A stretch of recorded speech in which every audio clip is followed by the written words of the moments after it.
the current inflation. The current inflation, everyone gets it. I mean, I talk about it and I analyze it, but yeah, you see it at the gas pump, you see it at the grocery store, when you go shopping, no one needs to be told that inflation is there. It is there, and it's very real. But there are two kinds of inflation. One kind of comes on the supply side. It's called cost push inflation. So higher oil prices and energy prices and transportation prices, which are energy driven, it all gets pushed into the consumer.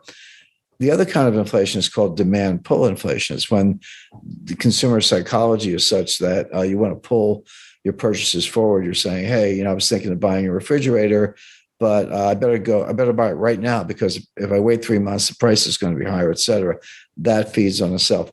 We see a lot of cost-push inflation in place because of the global energy crisis, the war in Ukraine, oil prices, and the low level of resources being made available.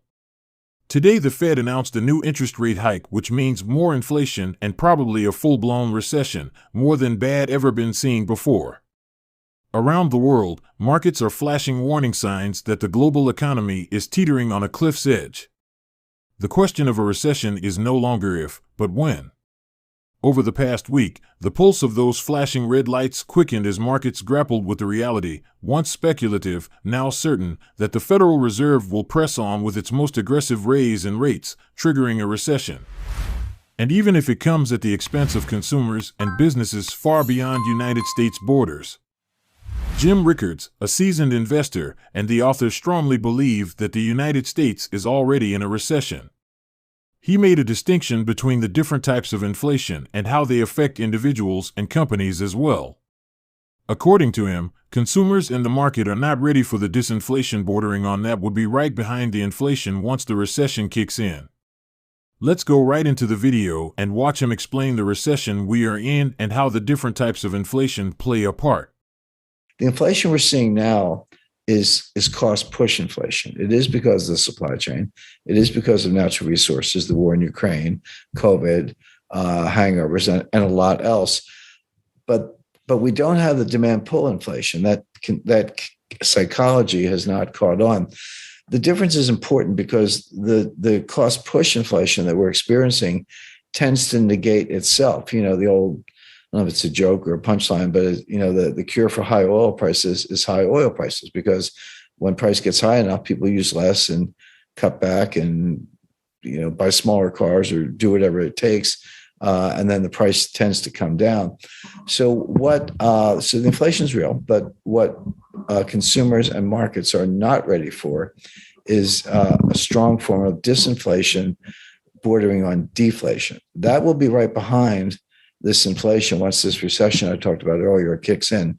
Banks have a lot more capacity to buy them. They will buy them. They'll do what the government tells them, and if need be, the Fed will buy them. So you always have a market for treasuries. But to your first point, governments hate deflation. They like inflation because it reduces.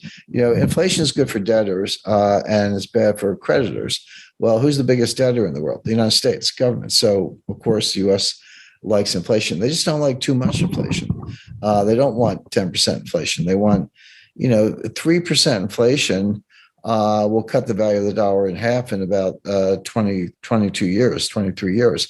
Well, that'll cut the real burden of the nominal dollar debt in half in the same period of time.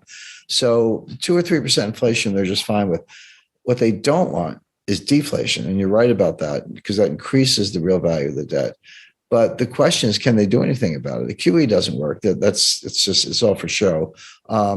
But zero interest rates don't work. That's also the Fed puts on a good show, but those things actually don't work. If you want inflation, you have to cause it somehow. Not with QE, not with low interest rates.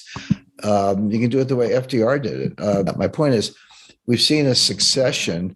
Oh, and then, of course, 2020, we haven't really talked about that. But, they took interest rates from about 2.25 to 0 in a heartbeat and printed like 4 or 5. At the height, it was higher. It was closer to $7 trillion of QE. Didn't do much good, but they did it.